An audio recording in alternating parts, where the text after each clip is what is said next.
Welcome to another episode of Demystifying Gay Porn. My name is IK Grande, and if you watch gay porn, I've definitely helped you get off. And so as a gentleman that's joining me today, yet again for season 2, international porn star, content creator, model, Drew Dixon. How are you? Hello, I'm good, thank you. It's been a minute. It's been a minute. Oh my gosh, it was like a year ago we last did this. Yeah, Las Vegas. Oh my gosh, and last year I only had the credited claims of being a slut, and now I'm an international porn star. You are. Yeah. Well, we were just talking about it a little while ago. Tell us, you've been traveling with Romeo Davis. Romeo Davis. You guys have been... My bestie, yes. Yeah, you guys have been all over the place. What's been going on? It's been fun. Well, I mean... I tentatively say I've been traveling all over the place because I'm consciously aware that a lot of people haven't. But I mean, the reality is I don't have any ties. I don't own a home. Mm-hmm. Right? I mean, a lot of people are like, "Where are you from?" I'm like, "I'm not from anywhere. I'm still living out my suitcase." So from January 2019, it's just been me and my suitcase. I have a storage unit back in the UK, but that's it. I don't live in it. Yeah, in the March of last year, I went to Canada. I went for 10 days, from the 10th to the 20th, and then I was meant to go to Spain, but Spain had closed, so I couldn't go there. And then I was due to come to Los Angeles, and I couldn't get into the US as well. US was shut, so I stayed in Canada. With one of my close friends, Ethan Chase, who's also a performer up there, and of course, I already knew Romeo. We'd worked together quite a few times. We've hung out a lot and we really get on. But of course, for that 10 days in Canada, it ended up being 6 months. Mm-hmm. So you quarantined in quarantined Canada. In Canada, yeah. What was that experience like? It was wonderful. People are like, "Oh, you stuck here?" I'm like, "I don't feel stuck. I feel, I mean, granted, we were still kind of like in our own little spaces and stuff, but it was it was a very healthy place for me to be, actually, because after having traveled 15, 16 months of literally being on the go and being in a place no more than a couple of weeks. Some places I was there for 2 days or a night or a week or whatever. So to be there somewhere for 6 months actually kind of brought me back to what it's like to have a proper routine and doing just like cooking and cleaning. Well, I can't cook. I can clean. I'm okay with some, scrubbing and stuff. Because I'm a scrubber. And it was good. I managed to do some homework. Like I was working out back at Ethan's place. He had like a little kind of gym in his spare room and like kind of going back to basics with like core training and like toning and stuff. So it was just a very healthy experience for me. Actually, I really got to focus. Mm-hmm. Really got to focus and put some things on track. So they didn't have. You're a UK citizen. Yes. They didn't. Well, actually, UK and Canada, like that's kind of. I mean, it's part of the Commonwealth. Yeah. Okay. Yeah. So, I was. I'm allowed to visit Canada for 6 months at a time, anyway. So that's why I did 6 months. All right. Don't want to outstay my welcome. I mean, they were kicking me out by the end of it, anyway. Right? I'm like, oh God. He's not going anywhere. He's like a rash. We can't get rid of him. So yeah, but yeah, they finally got rid of me, and I went back to UK for a little bit. Did you miss home by the time you went back? No. No, it's surreal going back to the UK because it's like I don't know how to explain it. When you grow up somewhere, everything's so familiar. So when you kind of like dive into a different kind of culture and a way of doing things, going back seems a little alien. Mm-hmm, mm-hmm. But I'm like, no, it shouldn't be. It shouldn't feel like this. But I caught up with my family, and I saw my family, and I saw my nieces, and just kind of reset a little bit. But and then I was back on the road in October. So nonetheless, most of that summer I was with Romeo Davis, and then of course in the October he came out to Europe, and then we did 3 months around Europe. And Europe was kind of open at the time. It was opening back up. So when we travel obviously with the utmost care and like within limitations of the law and stuff. And the amount of COVID tests I've had more things up my fucking nose than in my arse. Do you know what I mean? So, like, up your ass. Honestly. Well, you mean more COVID tests than things up your ass? Yes, okay. yes. Just things being shoved up there. I was like, what clinic did you go to? I went to a very specialist clinic. It's called Flex. Yeah. So you had a lot of fun during the pandemic. as well. I did. As much as we can, like. Absolutely. Everything was within limitations, but Canada was doing quite well, I suppose, in comparison to other countries with their pandemic. With their pandemic. Well, yeah, with their handling of it. Yeah, the handling. I mean, I can't speak for them now because I'm not there. And of course, you hear stories and reports and stuff. But then all countries are in the same boat. We just have to get on with it, don't we? Do what we have to do. So then come the beginning of the year, we were in Mexico. We traveled to Mexico and then we came up into the US for the spring. So... Were you doing a lot of fan content or did you do some studio work on top of that? Like intermittently where studios were filming, I was taking studio gigs, of course, where they were. And it's a completely different kettle of fish now because there's so much more testing requirements to go into it, and a lot more preparation. And you've got to be very careful who you're interacting with beforehand, because if you get a negative COVID test, before it was obviously STIs you need to be careful about, but now COVID is so much easier to transmit because, of course, it's so virally spread, like my hole. So, I don't know why I said that. So, I've lost my train of thought now. In regard to shooting with studios. So then, and I've been doing as much fan content as possible. For the lot of the summer last year, me and Romeo were just filming loads and loads and loads. So now studios are like, have you ever worked with Romeo Davis? I'm like, have you looked at our Twitter? Honestly, we're all over that. Yeah, I did think you guys had a lot of sex. So everywhere I went, I was like, oh God, these guys. We were like, because we were in our little bubble. So I mean, what else was there to do? So we were like going, in Canada, we actually flew when we could. We flew from Montreal to Calgary, which is a 4-hour flight. And then we were up at like 2 a.m. I was douching at 2 a.m, getting in a car at 4, then driving 2.5 hours to go up a mountain. Jesus. And he's boning me up a mountain, but it looks beautiful. Yeah. Okay. So you got beautiful content. I'm artistic like that. I mean, the staff at Tim Hortons at 4 o'clock in the morning is something to be desired about, but nonetheless, you've got to pick your battles, haven't you? So we love you, Tim Hortons. So you guys, have not been, you're here in New York City together. Yes. You have not been cast in a scene together. We have been, not in New York. No, not in New York. Since we've been traveling together, we have been cast in only one studio scene. Oh, and a gangbang.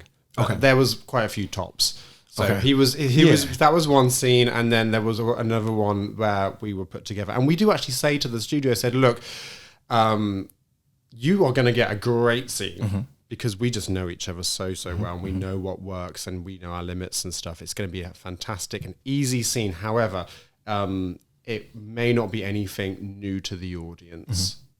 Some of the audience absolutely love the pairings, but then some of them were like, okay, well, we've seen you together already. So I'd be interested to see what you say to him and see if he has any kind of...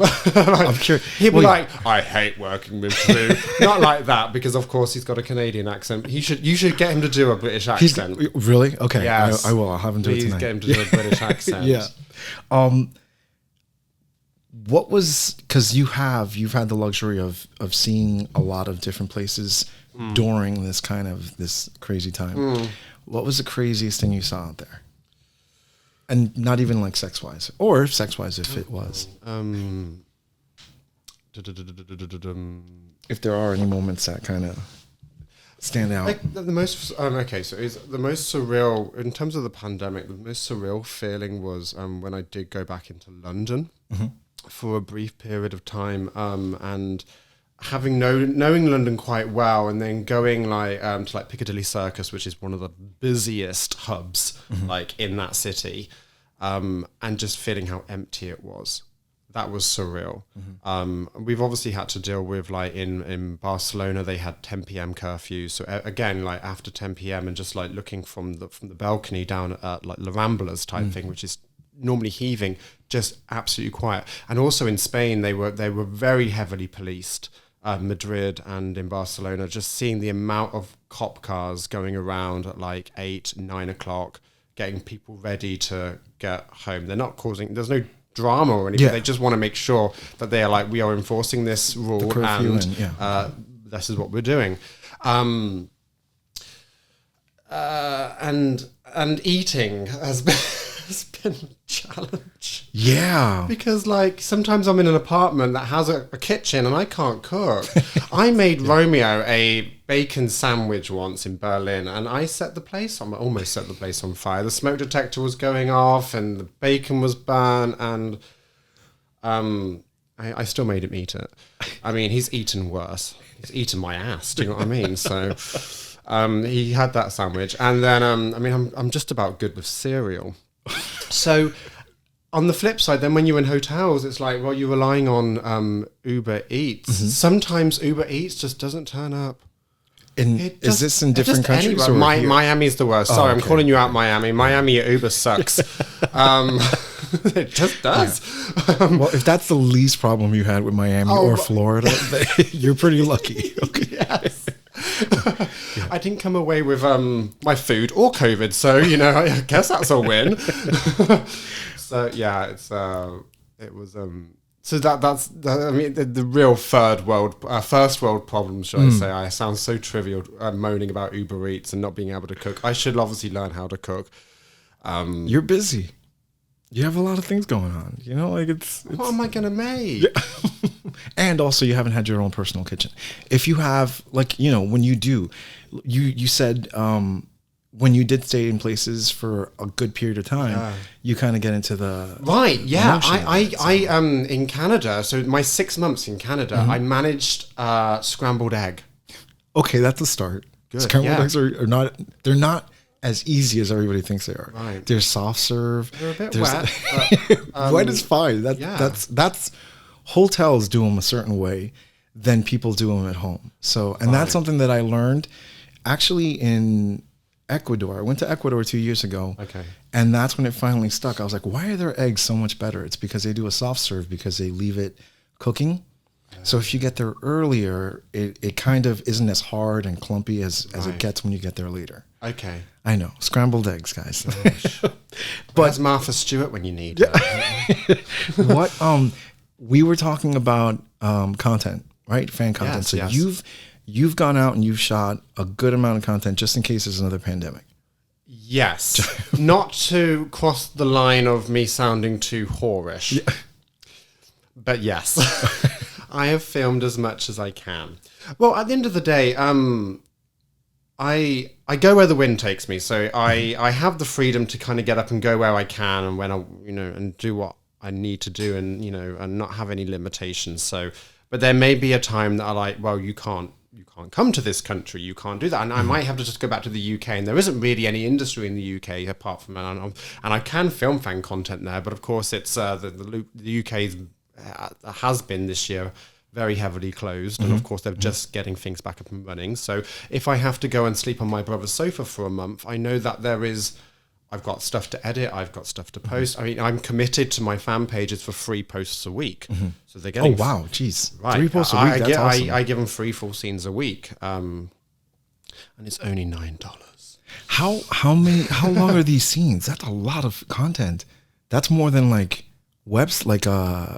well, Tim, I think, does 2. Yeah. But still, wow, that's very generous. For $9, that's very generous. Very generous, right? Yeah. $9 a month. I know. Yep. I'm a cheap whore. Right.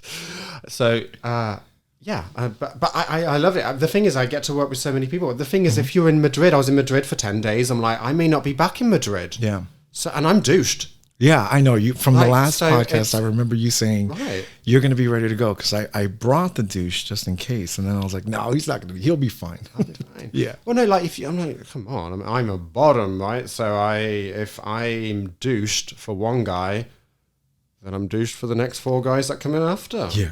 Oh. Has anything changed in your routine from the last time we spoke in regard to how you prepare? No, because we did have a long conversation about that. Yeah. I still take my time with it. I am just so you're good for the entire day. Yeah, exactly. I have put more fiber into my diet, but apart from that, no, it's all exactly the same. Good. It's quite a process. But you know what? If you're ready to go for the entire day, That's an art. Yeah. Well, I mean, again, it's I don't think I've had any casual sex. I don't have any sex off camera. I really don't. I don't have any casual sex. So it's like, I don't need to impromptu do a quick 15-minute dish. Every time I'm doing it, I know I'm doing it for a series of work and stuff. Okay. But at the same time, I just love what I do. It's like, I mean, having sex on camera is just gets me off. That's your fetish. That's my fetish. That's your kink. Yeah. Any other kinks you've developed over the past year that you were like, oh, I never saw myself in this, but here I am. Yes. So I've got into this kind of headspace now where I like being. I really do enjoy being bound, like handcuffs, blindfolds, and stuff like that. And it was always kind of there, but I actually managed to do some of this stuff over the last couple of over the last year, really. And I'm in tune more with my fisting as well. Okay. Right. All right. Because again, it's tricky for me because I love it. And I'm not in a one place long enough to have a regular fisting partner who can really spend time and train and work it up, and I can just sit back and relax. And I've done a lot of studio scenes where it's like, when we're fisting, that it's performance and you have to perform, and I feel like that's fine with sex, but with fisting, it's a different kettle of fish, and it's a lot more intimate for me, it is anyway, and it feels so powerfully good, and none of that should be forced or anything. And I've been able to meet with some really talented fisting tops who work with, and we've just kind of taken our time, and we've let the cameras roll or whatever, but we've just taken our time, and I'm not for, and just kind of, and a lot of the time I'll be blindfolded, because sometimes I think like just taking away that visual, and then I can just really tap into my headspace and really just relax, and I feel different things that I've never felt before when you've got cameras rolling and it's like and go type thing, and you have to really amplify it. So I guess that's, So we're going to do a little fisting. We are. Yeah. I know. With Alex Tikas, who's very excited. Yes. When I mentioned it, he's like, you want me to fucking fist Drew Dixon? Oh, God. Yes, please. And I was like, okay, cool. Yeah, he's a nice guy. I have yet to have a chance to work with him. Treasure Island has, and I know people that have. I interviewed him for the podcast, but Treasure Island doesn't really do a lot of hardcore stuff. Right. Whereas when I was with Dark Alley, that's how they started. They started out with fisting and Matthias von Fistenberg and shit. So yes, I have 2 scenes that are hardcore, and I have one more that's coming. And I wouldn't shoot fisting unless I knew the person was comfortable doing it. And I think we shot something. First thing we shot, you, Seth Knight, and I can't remember his name. FX Rios. Yes. And one of them started fisting you. He did, yeah. And that was just with regular old silicone lube. Yeah. And I wasn't nowhere near as practiced as I am now. So that did happen as a kind of like an add-in. But, so I was like, oh, I'll get it. Why not? Let's shoot it. Well, absolutely. That's going to happen, isn't it? So I'm looking forward to that. Yeah, so I know that I'm comfortable with you because I know that you know what you're doing. Yeah. And Alex has experience doing it too. Yeah, that's that'll be really cool. important for What me. I do now, the reminder is now I have to go out and get some J-Lube, or what would you prefer? I've got J-Lube. You do? Yeah, I try with it. You do? Okay. I do. I've got some, I'll mix some up. Okay. I appreciate that because I only have silicone and water-based lube, and I didn't even think about that. Yeah. Okay, good to know. Fine, don't worry. One thing I have seen a lot of is you've been topping more. Yes, I have. Yeah. Yeah. So, was there just like a switch, or were you just like... I'm going to say this now. I don't know if I'm going to regret it. You know how you have gay for pay? I top for tips. Really? Okay. I am definitely, I identify as a bottom. My pronouns are bottom. No, I identify as a bottom. I love to bottom, and I think I'm a pretty good one. Yeah.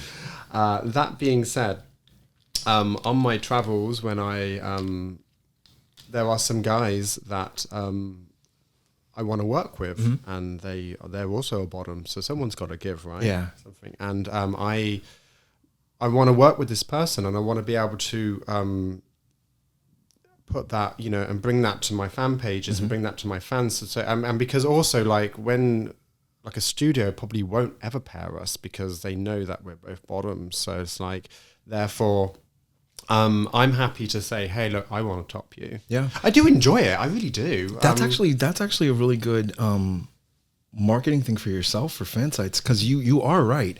When I think Drew Dixon, I don't think. Well, I have seen you top. I have seen you top. I think for Champ Studio, you did it. Like it was that orgy in Las Vegas. It was really quick, but you did get in there. So I know that you're capable of it, but if I ever said to Max Soul, hey, Drew Dixon wants to top this guy for the whole scene, he'd be like, really? So yes, but that's not a bad angle to have outside of studio work too. Top for tips. No, I do, but as long as people know, I do actually enjoy it. And I typically like topping, like maybe like smaller, not twinks as such, but just guys that are a little smaller than me type thing. And I feel like a little bit of an alpha comes out, and I feel like the dynamics are good.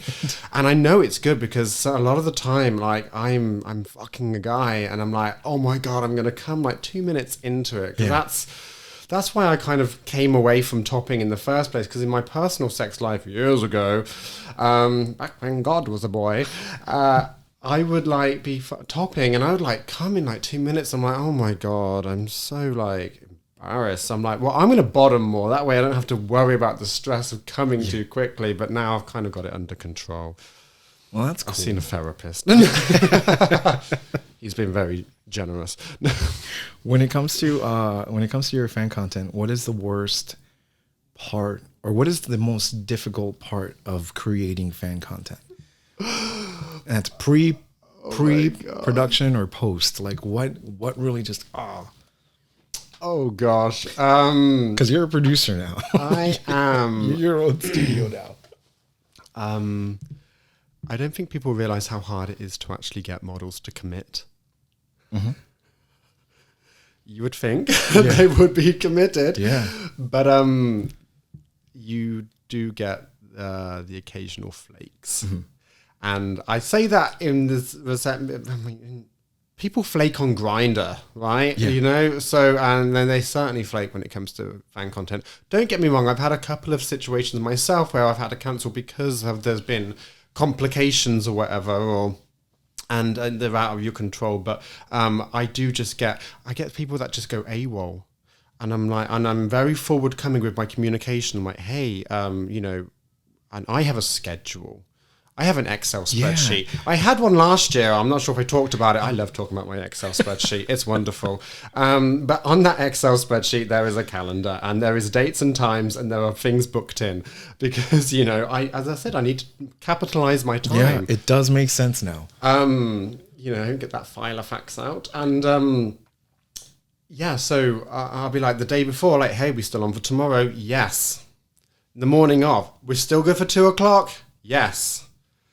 12 o'clock. Are you on your way? 1 o'clock. Are you on your way? 2 o'clock. Are you on your way? No response.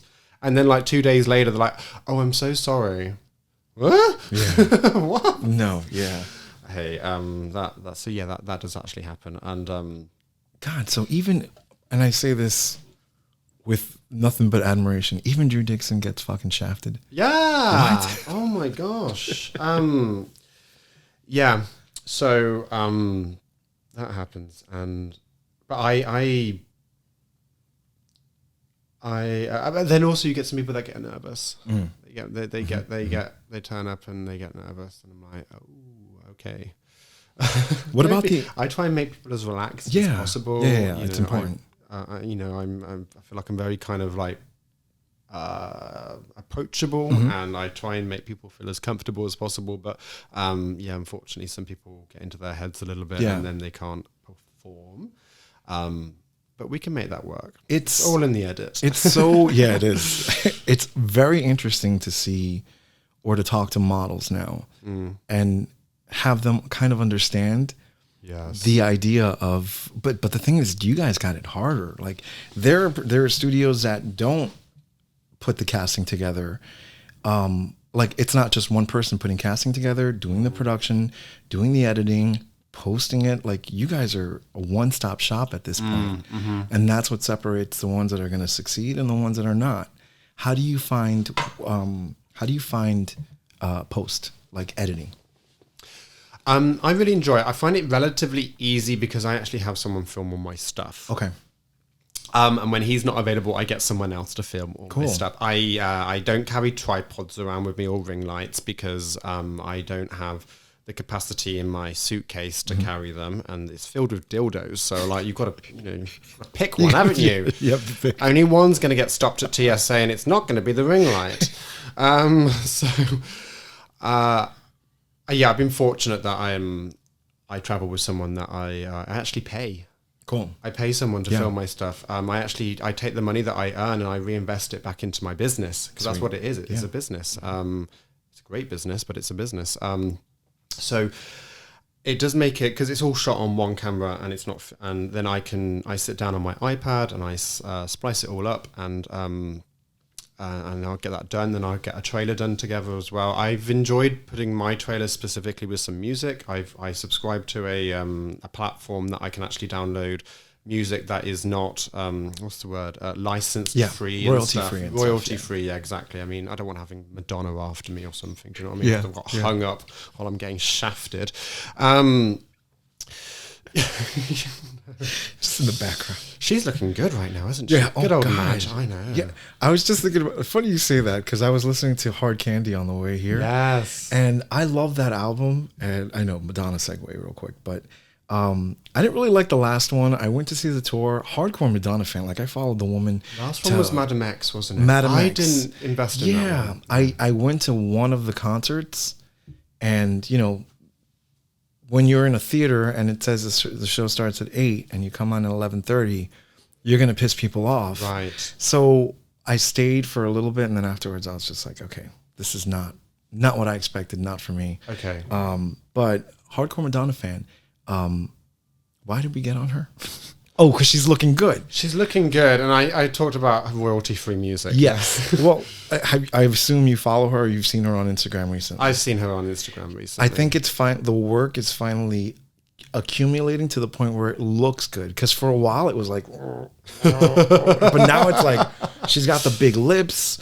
Her titties still look good. I'm like, Mom, is that you? No, my mom doesn't look like that. Yeah. So anyway, royalty-free music. I enjoy putting a trailer together with some music and making and just giving, whether or not people like it or not, or whether or not it gets loads of traction online, but actually it's just a little personal stamp that I invest. So every scene I tend to spend about 3 to 4 hours post edit because I've got to piece it all together and I watch every single second of it. I want to make sure I'm trimming out the things I don't want in. I want to gel it all together so it's nice. Then I've got to save it, and then I've got to upload it onto 6 platforms. And then I'm making a trailer. Finding the music that I want for that particular trailer is also a challenge because I'm going through a whole catalogue of music online to try and find a specific song that really works with the theme of that piece of content. Then I go through all of it because it's all filmed in 4K. So I'm then taking screenshots. So I've got stuff for Twitter. And then I upload all of it onto my Dropbox. I've got to give the other guy the content, the raw content as well. And by the time I then procrastinate and and have lunch, it's like about a 3 to 4 hour piece of work. So, but it flies though, right? Are you at that point where it's like, oh, where does the time go? Okay. Absolutely. Yeah. So you relatively, you genuinely enjoy. I do. The editing it's creative. process. Yeah. And it's fun. Also, because I was a retail manager for so long, in my 20s, I am very business analytical. I like looking at data, and I like seeing where I can make growth, and I like to know where my fans are coming from, what time they're subscribing, what videos are doing well, what's getting traction, what's also affiliates. Like on some platforms, you get a lot of affiliates. So I'm looking to see how many of those affiliates are driving business towards me. I look at all this data. So I love all that as well, because that's like the business plan and like how I can grow, and I track, and it's all on my spreadsheet. Wow. All on my spreadsheet. So when I said one-stop shop, this is like a total package too, because you're in front of the camera and you're really good in front of the camera, but you're also doing the business end of it and also the production end of it. It's full-time work. Okay. So my people ask me, is there any advice for it? And I'm like, especially for those models that have come onto the fan platforms in the last 12 months, because so many people have, because they are now out of work and they've defaulted onto it. I'm like, if you're not putting it in full time, then you get out what you put in. That's all I can say. So if you put in 40 hours a week, then you're going to reap the benefits, as opposed to putting in 10 minutes. Yeah. And that's where I think also people drop out. Right. You know, you're gonna have the ones from the very start. You knew which ones were gonna go, and which ones were going to like continue succeeding. I mean, everyone has their own way of doing it. Some people like to just take a photo and then charge $40 for it. I'm like, okay, you do that. That's fine. If you're making if it works for you. No, what's important for me is that I look at my retention rate, which is, I think I made up that word. I'm not sure. No, retention is a word. It is a word. Fabulous. Yeah. So I look at how many fans I've got, and then I look at how many people are renewing, because it's one thing getting people on and convincing them that they should spare $9 for you. But then the next thing is making them stay. Why should they stay for the next month and the month after that and for the month? So I look at that as a percentage to see what my percentage is versus, how many people are staying. So, as I said, I don't know what the retention rate it looks like for someone who charges $3 for a subscription, then $20 for every single video. I don't know. I don't know how many of those fans are staying. They may be doing really, really well. I don't know. I've never looked at the data, so I'm not judging.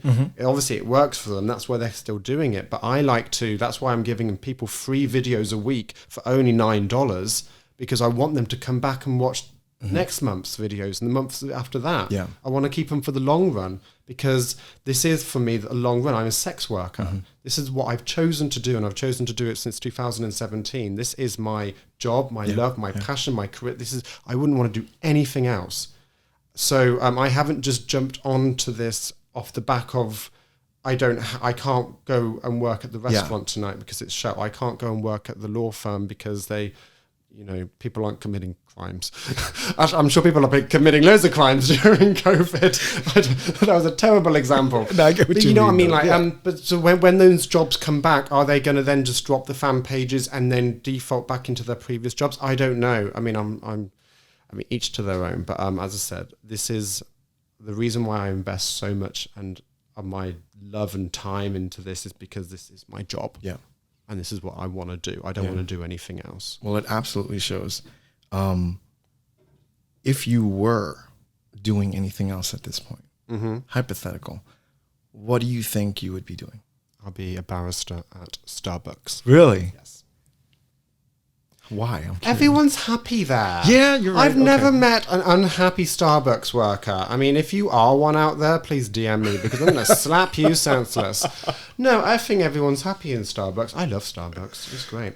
I probably, you know who else I think, maybe it's just because it's a newer job or it's going to start flourishing now, but every time I've gone to a marijuana dispensary, those people look really happy. Right? I don't know if they're like dipping their hand in the till in the sense of like the merchandise, but they're always like, hey, come in, this is this, and this will get you this high, and blah, blah, blah. So they look happy too. Good. Yeah. I mean, I know nothing about marijuana. No, I know. Are you a recreational user of anything? No. Okay, so you are good to go. I don't drink. You don't drink either. Wow. No vices. Well, coffee, but that's it. Oh, coffee's my vice. Yeah, but that's fine. It's a very I'm in 10 grand's worth of debt because of Starbucks. It's a very acceptable habit. Drug. Yeah, well, it's definitely, caffeine is. It is. But it has its limits. Well, that's cool. That's good. That explains a lot in well, not just your drive or ambition, but you get a lot of shit done. I had a bottle of wine yesterday. You know how hard it was to get up this morning? So I know what you're saying. And I haven't done that in a long time because we haven't been drinking all that much. But yeah, yesterday, one thing led to another. You're just having drinks with your friends and stuff. And it was the equivalent. Yeah. But, you know, I can't even think of, like, in my 20s, how much I drank. And then, you know, you have to get up and produce. It's very, I could never do that. I've just got shit. I'm a morning person. I've got shit to do in the morning. Okay, so you're a morning person. Like, I've got my spreadsheet to do. Yeah. 7:30 every morning, uploading all my figures. So I don't have time to be getting hungover and stuff. I haven't drank since the very late 2018. Okay. That was when I last, I think I had a Baileys at Christmas. So it's a light drink. Doesn't really count. Yeah, not a mixed drink. It was like a cordial, let's say. Exactly. Yes. Baileys on the ice. I do like a Baileys on ice, but I have not had one since 2018. There is an old man's drink. So what when people are looking for you, who a lot of people what kind of people? Like the CSI, CIA, that's it. We don't talk about that. When listeners who may not, by the way, your podcast got a lot of listens. Oh, it did? Yeah, people really, really enjoyed it. Oh, good. Yeah. This one maybe not so much. No, absolutely. What about Madonna? Well, remember last time, and I was curious, I wanted to do another podcast with you because I always like listening to what you have to say. But not only that, I think only one of my podcasts was working. Oh. Or one of my cameras was working at the time. Okay. And I was not able to record my end of it, so it looked like you were just talking.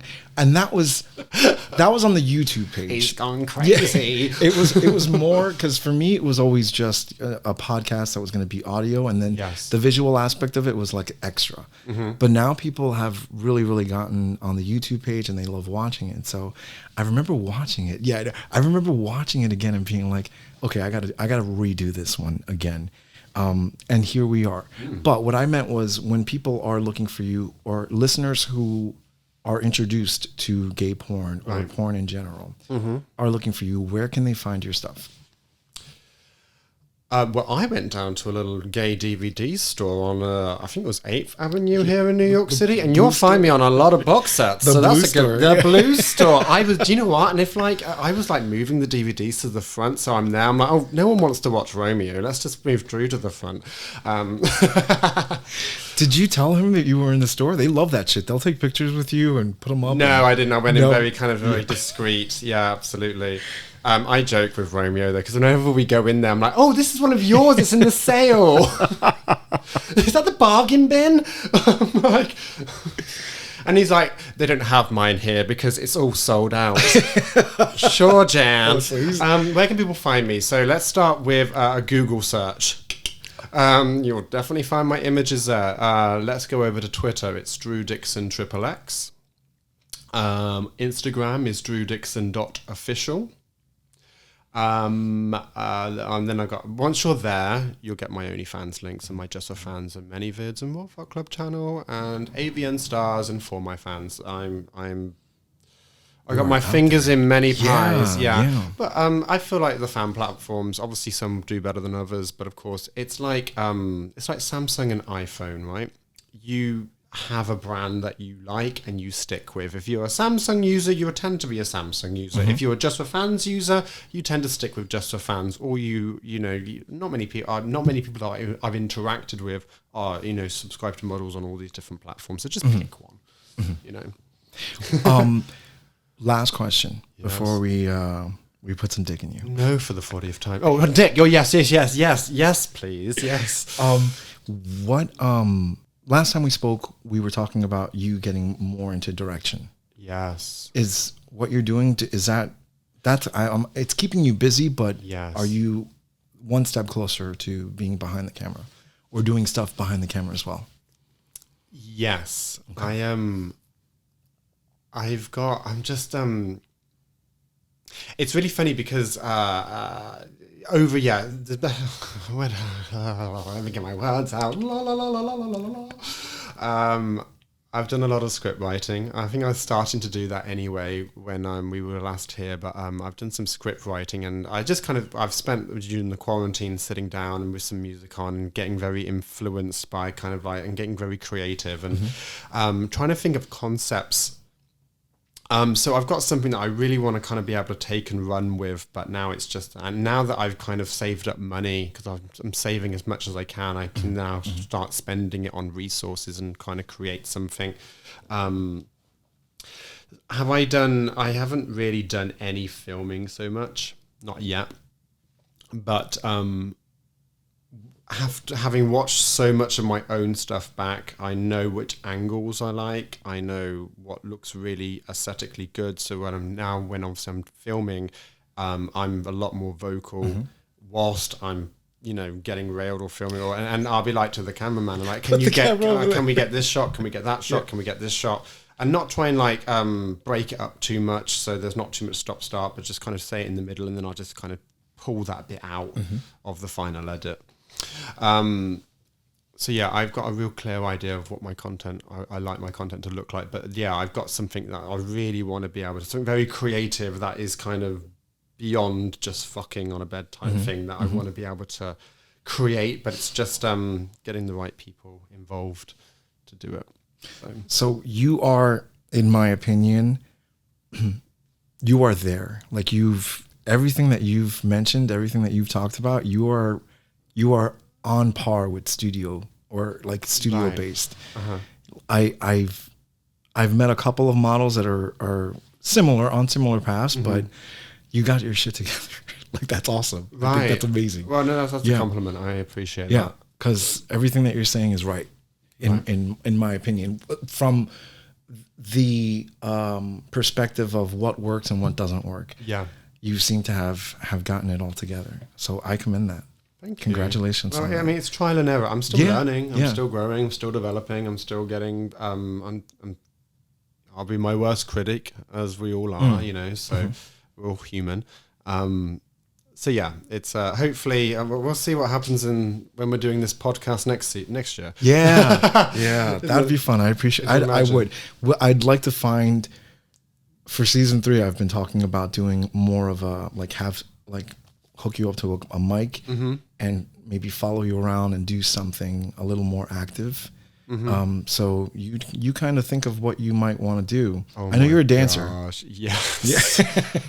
That would be just carnage. Like Riley Mitchell wants to cook, and I was like, I'll get in the kitchen, you cook for me. How about that? Yeah. So I want to display a talent. Or maybe we can do a cook show.